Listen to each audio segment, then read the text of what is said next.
세상은 사실은 인류 역사는 한 번도 전쟁이 그친 적이 없습니다. 인류 역사를 보면 오늘날에도 사실은 지구촌 어딘가에서는 전쟁을 하고 있어요. 싸우고 자신들의 영역을 지키려고, 자신들의 이익을 지키려고, 때로는 남이 가진 것을 더 많이 뺏으려고 그렇게 전쟁을 합니다. 곳곳에서 갈등하거든요.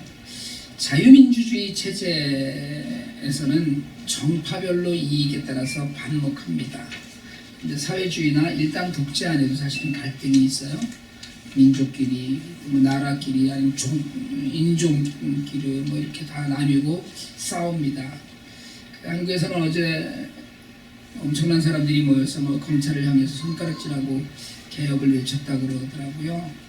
불과 몇 개월 전에 부인을 대동한 총장을 대통령이 임명하면서 어깨 두드려주고 권력의 눈치를 보지 말고 수사하라고 그랬던 사람이거든요. 자신들의 뜻과 다르다고 순식간에 적이 됐습니다.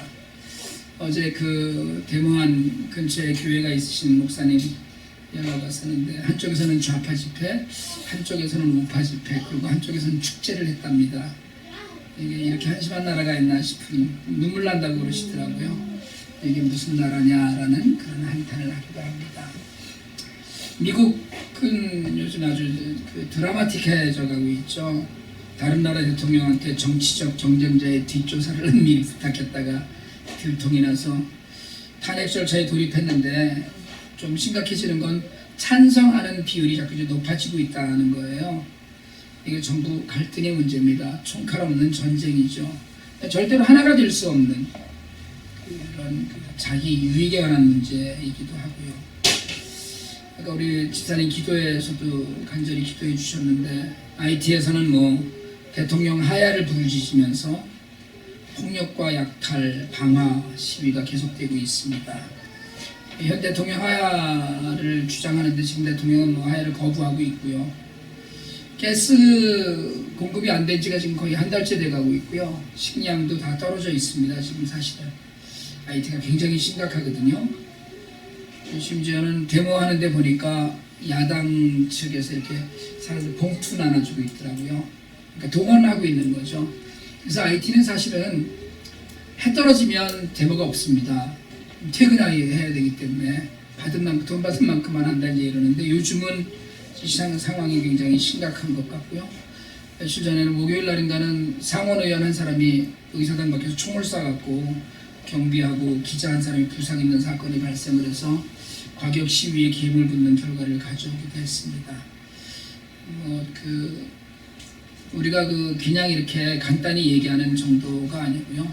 공장도 문을 못 열고 샘문으로 걸어서 멀리서 걸어오거든요. 공장 직원들이 차가 못 다니니까 보통 2-3시간 걸어서 일하러 오는 사람들 받아들여서 그냥 30% 40% 모이면 일하고 그렇게 지금 하고 있는 그런 형편입니다. 선교사님들은 전혀 외출을 못하고 자제하는 거죠. 사실은 기름도 없고 자제를 하고 계시는 그런 상황 가운데 있습니다. 경쟁하고 갈등하고 반목하고 싸우고 그렇게 살아요. 근데 어떤 인류학자들은 사실은 사람들이 이렇게 갈등하고 반목하는 구조 가운데 인류가 계속해서 발전해 왔다, 그런 얘기도 합니다. 이게 사회 발전의 과정이다 이렇게 얘기하는데, 사실은 갈등과 반목이 깊어지면 평화를 이룬 적이 없습니다. 그래서 평화는, 인류가 이야기하는 평화는 힘센 사람이 획득한 전리물이다, 그런 결과다 그렇게 얘기하죠. 어쨌든 모든 것이 내가 더 잘 먹고 내가 더 잘 살아야 된다는 목표 아래서 빚어지는 그런 비극입니다. 그러니까 너희도 잘 살아야 되고 너희가 더 잘해야 되라는 그런 이야기. 우리가 트럼프 대통령이 집권하기 전까지는 전 세계가 그냥 글로벌 경제 이런 얘기 했잖아요. 너는 이거 만들고 나는 이거 만들고 해서 이렇게 서로 돌아가면서 잘하는 거 우리가 따로따로 해서 나눠 먹고 그렇게 살자는 거였었는데, 이제는 다 그냥 내가 혼자 하겠다 이런 식이잖아요. 근데 세상은 그렇다고 하지만 사실은 교회도 하나가 되지 못하고 갈등합니다. 교회도 여러 가지 옳고 그른 일들 가운데 우리가 서로 판단하면서 갈등하고 있는데, 온 세상이 주목했던 명성교회는 드디어 합법적인 세습의 길을 열었습니다. 총회에서 담임 목사가 은퇴하고 5년이 지나면 자식을 담임 목사로 불러와도 된다. 거기에 누구도 토를 달아서는 안 된다. 뭐 이런 내용을 통과를 시켰다고요. 김상환 목사의 아들은 2021년이 되면 합법적으로 명성교회 담임이 될 수 있게 되었습니다. 뭐 지금도 그냥 담임하고 있는데 쭉 가겠다는 얘기죠. 오래도록 한국교회에 분열과 갈등을 일으켰던 이슈가 한순간에 정리된 것 같지만 그 사람들 나름대로 숫자에 대한 믿음일 뿐이에요. 하나님 나라와는 아무런 관계없는 일입니다. 그 명성교회가 그렇게 속해 있는 통합교단이 그런 결정을 내리고 나니까 기독교 언론은 뭐 오히려 더 할 말이 없는 그런 판국인데 모든 신문이나 방송들이 다 이걸 보도하고 있더라고요. 근데 제가 정말 그 JTBC의 손석희 앵커가 하던 그 앵커 브리핑을 보면서 얼마나 창피했는지 몰라요. 제목이 앵커 브리핑의 제목이 목사님들 예수 잘 믿으십시오였어요.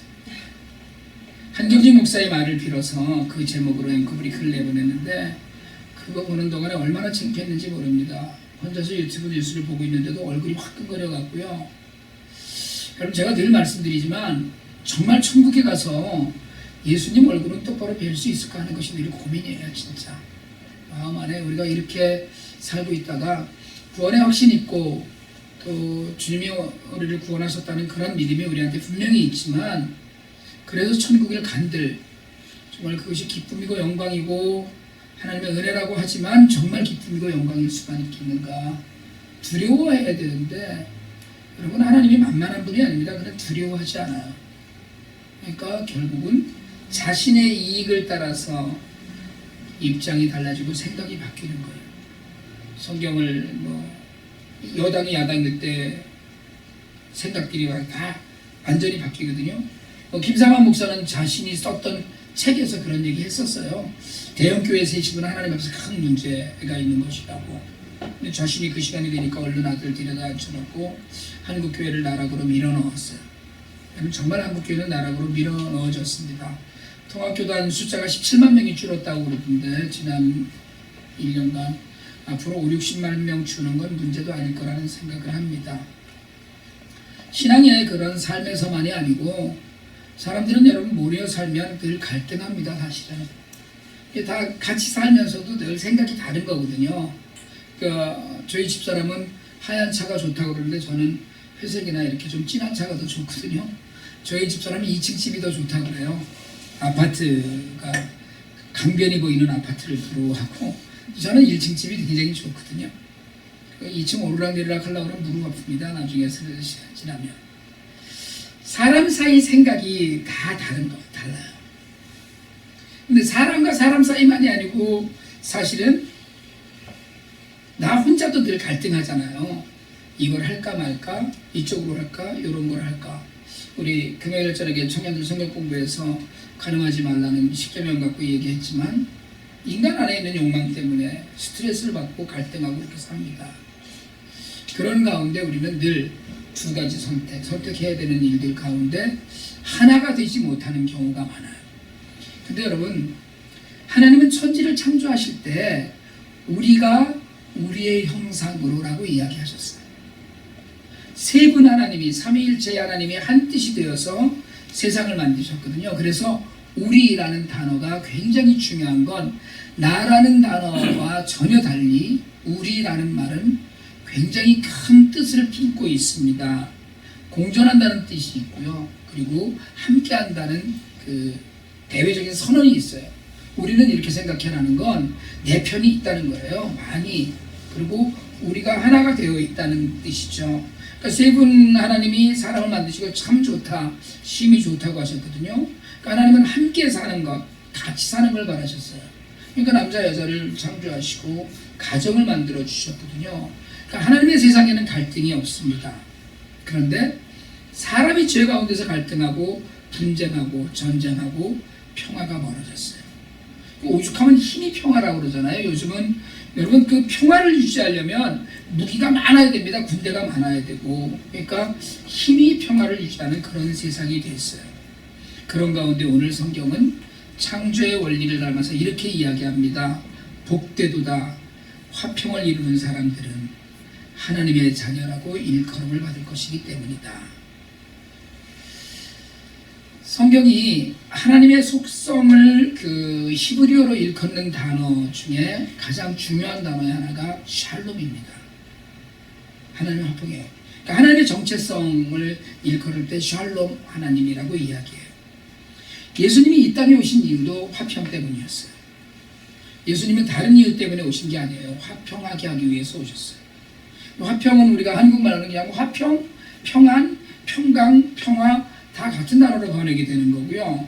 히브리어로 샬롬, 그리고 헬라어로 에이레네 이렇게 이야기합니다. 근데 사실은 샬롬이라는 우리가 흔히 좀 이렇게 믿음이 좀 있다거나 믿음의 연조가 있다거나 이런 분들은 뭐 샬롬 이런 단어를 참 많이 쓰거든요. 근데 샬롬이라는 단어는 그냥 평화 이렇게 단순하게 번역되는 게 아니에요. 샬롬의 원래 기본적인 의미는 완전하다, 총체적이다 이런 얘기예요. 완전성, 총체성. 그러니까 completeness, wholeness 이렇게 그런 뜻을 갖고 있습니다. 개인보다는 한 사람이 샬롬을 이루는 게 아니고 공동체 번영을 갖고 있어요. 그리고 하나님의 선물이다라는 뜻도 있습니다.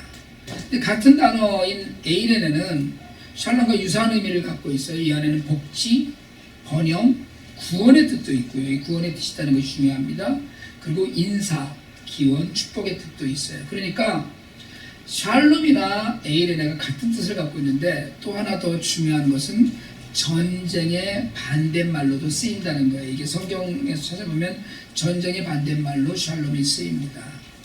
그러니까 그냥 축복하는 그런 언어가 아니라 신학적으로 굉장히 중요한 단어예요. 샬롬이라는 단어는 하나님의 속성을 하나로 정의하는 그런 단어이기도 하고요. 특별히 이제 속마음에 샬롬이 있어야 되는 것은 내가 평안을 누린다는 것인데 겉으로 드러나는 관계가 있잖아요. 아까 이제 모여서 산다 그러고 공동체적인 거니까 이렇게 다 모여서 살면 이 안에 샬롬이 가득해야 돼요. 평화가 있고 이 공동체가 우리가 늘 기원하듯이 부흥하고 번창하기도 하고 그리고 다툼이 없고 그래야 되는 게 이게 그 공동체적인 평안이 강조되는 거거든요. 그런데 예수님이 이 말씀을 하셨던 세상을 평화롭게 하는 자들에게 복이 있다라고 하신 이 말씀을 하실 당시에 로마 제국이 지배하던 때입니다. 로마 제국은 폭력적이었어요. 전쟁에서 이긴 점령군이었습니다. 그들이 얘기하는 팍스 로마나 평화라는 건 사실은 전쟁의 힘으로 얻은 거예요. 그들이 얘기하는 평화는. 그런데 예수님은 메시아를 간절히 기다리는 유대인들에게 자신들을 이 억압에서 해방시켜줄 해방자로서의 메시아를 기대했던 유대인들에게 칼을 버리라고 이야기하시죠. 칼이 없는 그런 화평을 이야기하십니다. 왜냐하면 예수님의 샬롬, 예수님의 에이레네는 십자가예요. 십자가의 희생이에요. 왜 십자가의 희생이 필요하냐? 이게 도구거든요. 무슨 도구예요? 하나님과의 화목의 도구예요. 그래서 흔히 그렇게 얘기하잖아요. 십자가로 이쪽과 이쪽으로 나눠져 있던 우리와 하나님께 나눠져 있었다면 십자가를 다리로 해서 건너가서 화목하게 된다. 이런 얘기 하잖아요. 여러분 고난이 가득한 세상에서 하나님이 내게 베푸시는 생명이 바로 평화입니다. 그리고 관계예요. 하나님과의 관계. 그래서 시편 23편에서 다윗이 그런 얘기 하잖아요. 여호와는 나의 목자시니 내게 부족함이 없으리로다. 이게 평화예요. 이게 샬롬이에요. 내게 아무런 부족함이 없는 것. 그 얼마나 즐겁겠어요. 얼마나 기쁘고 감사하겠어요. 왜요? 여호와가 나의 목자시니까. 하나님이 목자가 되어서 아무것도 부족함이 없는 상태. 이게 평화예요. 이게 샬롬이고 이게 우리와 어떻게 해요? 하나님과의 관계를 이야기하는 거거든요. 그러니까 그냥 하나님과의 관계만 바로 되면 그러면 그냥 평안한 거예요. 아우 마음이 피스풀하다 이거거든요. 아까 우리가 성경 이번 주 그 암송 구절에서 얘기했잖아요. 바로 하나님의 평강이 우리의 마음과 생각을 그리스도 예수 안에서 지켜주신다. 우리가 분쟁하고 막 다툼 있고 미움 있는 이 마음을 또 하나님을 떠나서 불안한 마음을 하나님의 평강이 우리를 지켜주신다는 거. 우리 생각과 마음을 이게 평안이에요. 그러니까 주님이 주시는 그 베푸시는 평안은 사실은 십자가에서 피 흘려주신 희생의 평화거든요. 그렇게 해서 얻어진, 그래서 이걸 구원과 한 짝이라고 이야기해요. 샬롬은 구원과 한 짝입니다. 그러니까 구원과 샬롬을 동전의 양면이다 이렇게 얘기하는 분들도 있어요. 그러니까 예수님이 말씀하시는 평화는 피 흘려서 누리는 화목이기 때문에 구원을 통해서 누리는 평화예요. 우리가 구원받은 자로서 하나님과 관계가 이제 바로 됐으니까 그 다음에 평화를 누리는 거예요. 그러면 구원받은 성도는 여러분 이 세상에서 세상이 줄 수 없는 평화를 누리는 자들이에요. 세상 누구도 줄 수 없고 세상 어디에도 없는 평화, 오직 예수 안에만 있는 평화예요. 그런데 이 평화를 누리면요 조건이 하나씩 붙어요. 이 평화는 전염이 돼요. 그러니까 생각해보면 아유 저 사람 정말 괜찮은 사람이야가 전염돼서 다 괜찮아져야 되는 거거든요.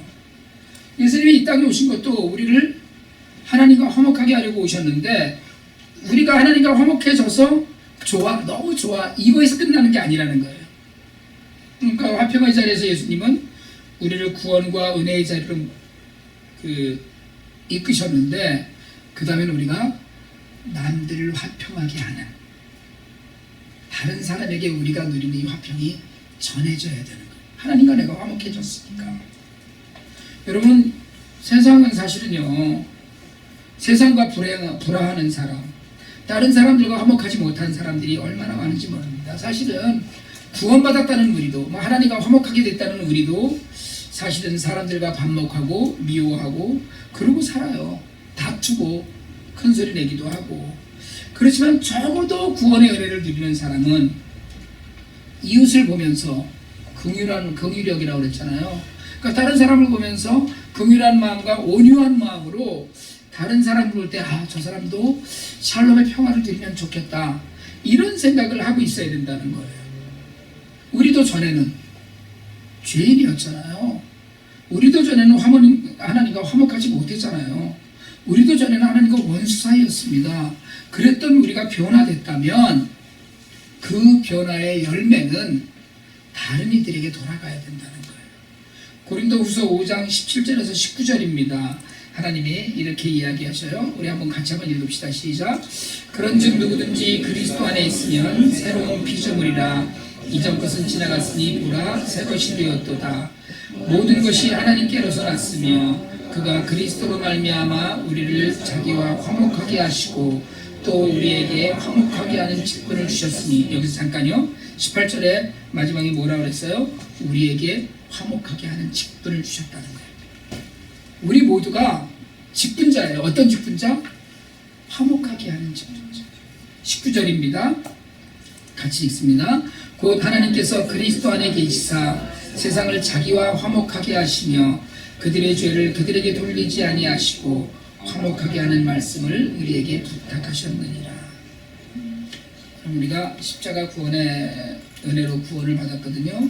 그래서 우리는 새로 태어난 사람, 새 사람이 됐어요. 그 모든 것을 하나님께서 우리가 화목하게 하시려고 예수 그리스도를 통해 이루신 일이거든요. 그렇게 우리가 하나님과 화목한 후에 우리에게 화목하게 하는 직분을 주신 거예요. 손을 가슴에 얹고 한번 해봅시다. 손을 가슴에 얹으세요. 나도 그런 직분이 있구나. 시작. 나도 그런 직분이 있구나. 이건 대단한 직분이에요. 하나님이 반드시 주신 거예요. 이 직분은 바로 다른 사람들도 하나님과 화목하게 만드는 거예요. 그러니까 여러분이 가는 곳마다 우리가 믿는 우리가 해야 될 일, 근데 이걸 다른 말로 뭐라고 그래요? 이걸 다른 말로 뭐라고 그래요? 다른 사람도 하나님과 화목하게 하는 이 일, 전도죠. 전도. 말씀을, 복음을 전해서 예수 믿고 구원받게 하는 거예요. 바울이 그걸 화목하게 하는 직분이라고 얘기한 거예요. 왜요? 예수 믿어야지 화목해지지 하나님과. 세 번째 군 이걸 화해하는 하는 직분이라고 그랬거든요. 예수를 믿지 않는 사람은 하나님과 원수가 된 사람입니다. 우리도 전에 그랬던 것처럼. 근데 우리도 구원받았거든요. 그 구원의 은혜로 우리가 하나님과 화목하게 되었고 우리가 화평을 누려요. 그래서 고린도후서 5장 19절에 아까 뭐라고 그랬습니까? 우리에게 화목하게 하는 말씀을 맡기셨다고 그랬어요. 오늘 우리에게 주신 말씀은 화평하게 하는 사람은 이라고 그랬어요. 이게 전제예요. 누누이 말씀드리지만 팔복은 뭐예요? 예수 그리스도의 성품이거든요. 8가지 복은 예수 그리스도의 성품인데 그 예수를 믿는 우리는 예수님의 성품을 닮아가는 사람이에요. 그래서 우리는 다른 이들의 화해자로서 직분을 감당해야 돼요. 더구나 오늘 본문은 그런 사람, 세상을 평화롭게 하고 화평하게 하는 사람을 하나님의 자녀라고 부르겠다고 합니다. 로마서 8장 14절에서 15절이거든요. 세 번역으로 같이 한번 읽읍시다. 시작. 하나님의 영으로 인도함을 받은 사람은 누구나 다 하나님의 자녀입니다. 여러분은 또다시 두려움에 빠뜨리는 종살이의 영을 받은 것이 아니라 자녀로 삼으시는 영을 받았습니다. 그래서 우리는 그 영으로 하나님을 아빠 아버지라고 부릅니다. 그 아람어 그들이 유대인들이 쓰는 그 언어가 예수님 시대에 썼던 언어 아람어고요. 그리고 히브리어도 그 유대인들 많이 모인 동네 이렇게 지나가다 보면 애가 자기 아버지를 아빠 이러고 부르는 소리를 많이 들어요. 똑같습니다. 발음도 똑같고 억양도 똑같고 똑같아요. 그냥 아빠라고 그래요. A-B-B-A. 아빠라고 불러요. 그게 똑같은 우리가 얘기하는 아빠예요. 민혁이가 이성진 집사 부르는 아빠거든요. 그 아빠라고 불러요. 관계가 있는 거예요. 우리는 그 영으로 하나님을 아빠, 아버지라고 부른다고 그랬어요. 모르는 사이가 아닌 거예요. 여러분, 하나님을 아빠, 아버지라고 부른다는 건 관계가 어떻다는 거예요. 깊은 관계가 있는 거예요. 아무나 아빠라고 안 그러거든요. 제가 아무리 잘해도 민혁이가 저더러 아빠라고 안 그러더라고요. 캔디 주지, 유튜브 마음껏 보게 해주지, 지 아빠 엄마를 야단쳐가면서 애를 제가 막 해줘도 절대로 아빠라고 안 부르거든요. 성은이 정도는 아빠라고 불러요. 특별한 관계에 있는 거예요. 그러니까 우리를 하나님의 자녀라고 하는 건 우리가 하나님을 아빠라고 부를 수 있다는 거거든요. 그러니까 화목하게 하시고 깊은 관계를 맺고 싶어 하는 거예요. 그러니까 아빠와 아들 사이면 대면대면하게 안부를 묻는 사이가 아니거든요. 정말 늘 궁금해하고 뭔가를 좀 해주고 싶고 정말 아버지는 아들한테 짝사랑을 하는 거야. 우리 애들이요. 그러니까 이게 아들은 정말 키워봐야 소용이 없어요.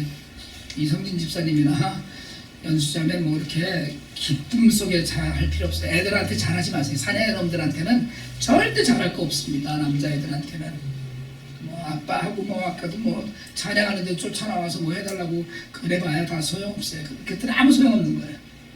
제가 겪어보니까 다 알아요. 나만 애 같아서 제가 내일 사실은 워싱턴을 가려고 그랬거든요. 너 가서 저녁 같이 먹고 일요일날 밥 먹자 이랬더니 아빠 난 출장 가요. 그때 텍사스에 있습니다. 이러고서는 난 진짜 좀 심하게 얘기하면 더러워서 못 살겠다 이래. 그래도 아빠라고 부를 때는 달라요.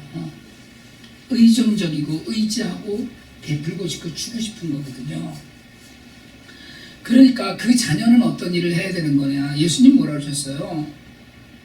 나를 본 사람은 아버지를 본 거라고 그랬어요.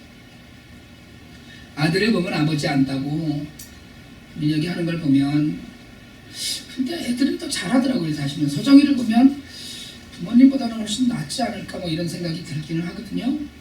중요한 건 뭐냐면 닮는다는 거예요. 생김새도 닮고 품성도 닮아가는 거예요. 그러니까 아빠 아버지라고 부르는 거예요.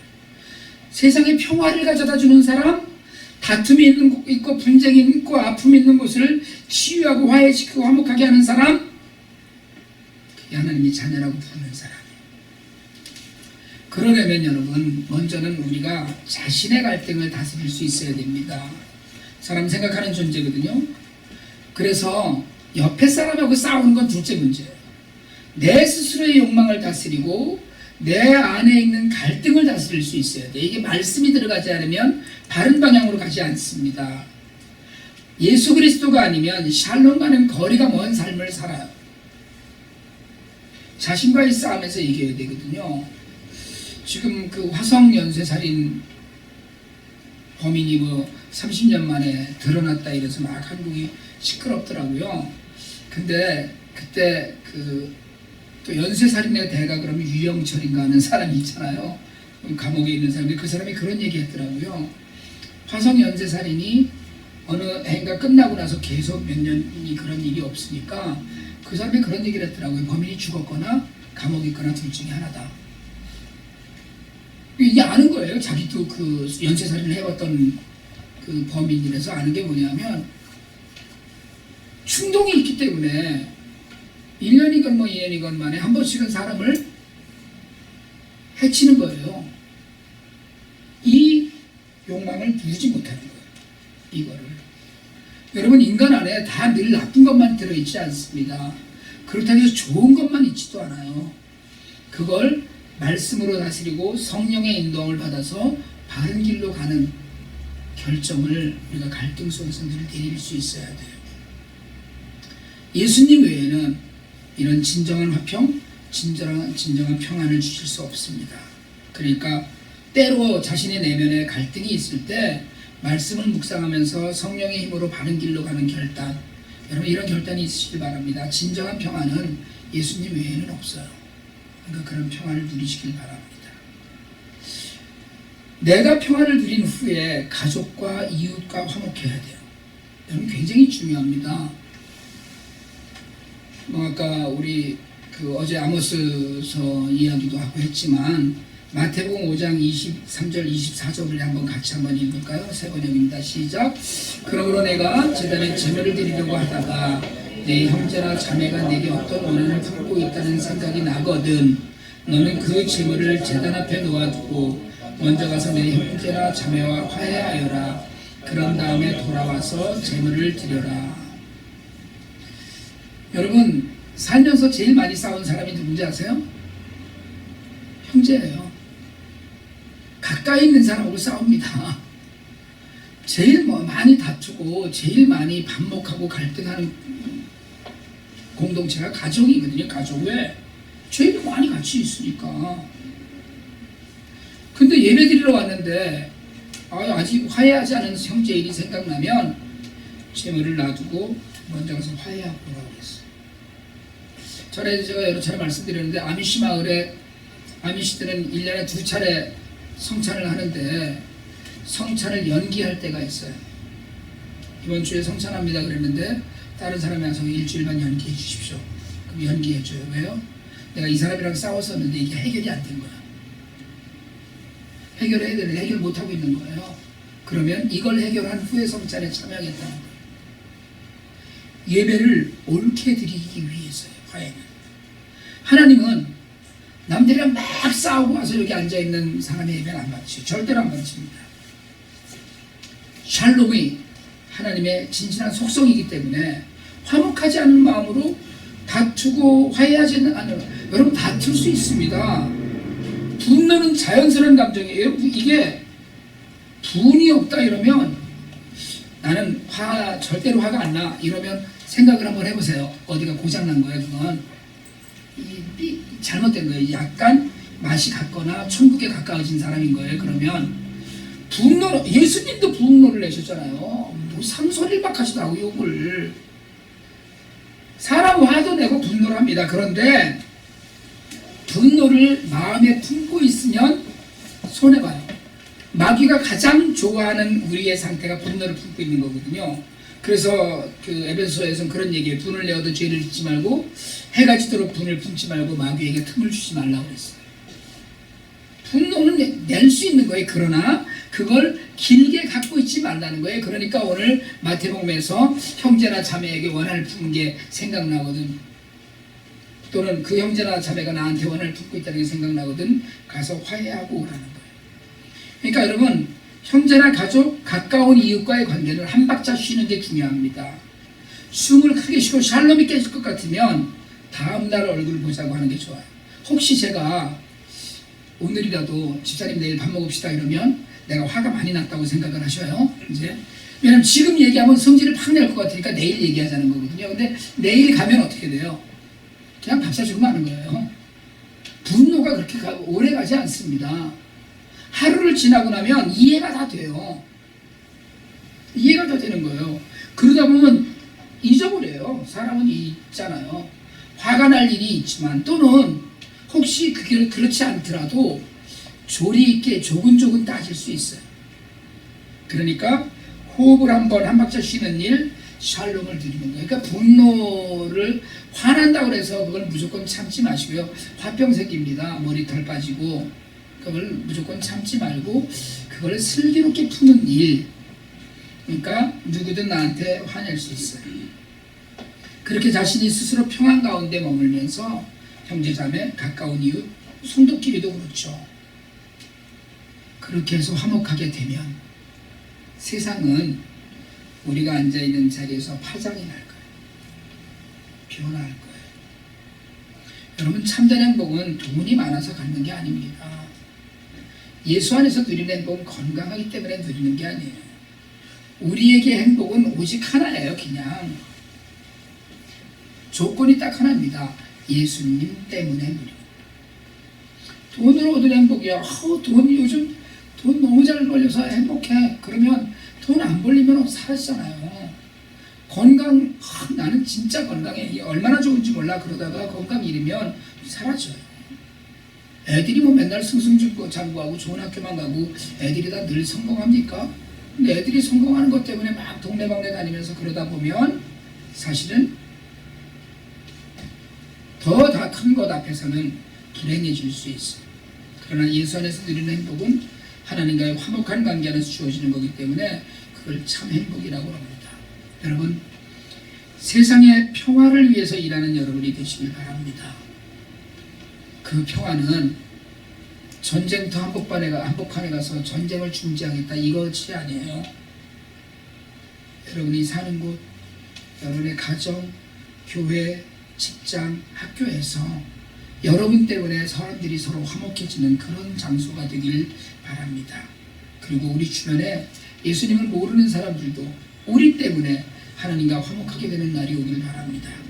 언젠가 여러분, 우리 때문에 세상에 전쟁이 그치고 우리 때문에 세상에 평화가, 진정한 평화가 오고 우리 때문에 헐벗고 굶주린 사람들이 하나님을 만나고 우리 때문에 우리 모두가 함께 우리가 되어서 소망의 노래를 부르는 그런 은혜가 있길 바랍니다.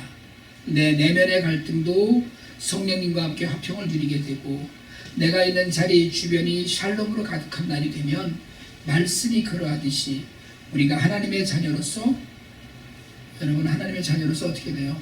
하나님의 체면을 살려드리는 사람이 되는 거예요. 여러분, 우리 삶 때문에, 자신의 욕망 때문에 하나님의 얼굴에 지금 먹칠하고 있는 기독교가 나 때문에 내가 화평을 누리고 내가 샬롬을 전하고 내가 화목하게 하는 일에 나서면 저는 분명히 믿습니다. 하나님의 체면을 우리가 살려드리는 거거든요. 하나님 체면을 살려주세요. 정말.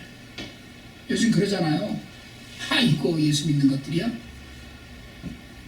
근데 여러분, 저분은 예수님 믿는 분이셔.